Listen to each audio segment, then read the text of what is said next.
વિશે થોડું કહીશ।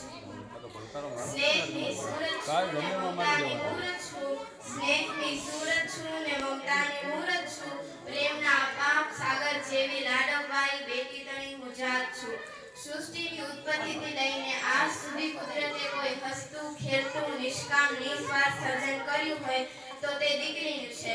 મિત્રો, જગતજનની જગદંબાના અવતાર સમી દીકરી એ તો દિલનો દીવો કહેવાય, તુલસીનો પાવન છોડ કહેવાય।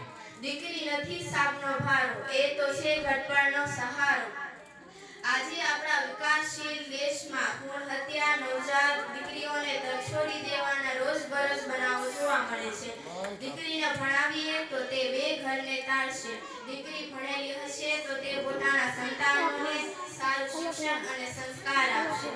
આપણો દેશ અને સમાજ ઘણી પ્રગતિ કરી રહ્યો છે, પણ દીકરીઓને પણ જેટલું સન્માન મળવું જોઈએ તે મળતું નથી। દીકરીઓનો છે એક જ નારો, ભણતર છે અધિકાર અમારો, કહેને કો वरदान है बेटी, अनचाही संतान है बेटी, खूब ठहाके लाता बेटा, बुझती सी मुस्कान है बेटी, कपड़ा पैसा दान समझकर कर दी जाती दान है बेटी, सास कहे गेट की जाए माँ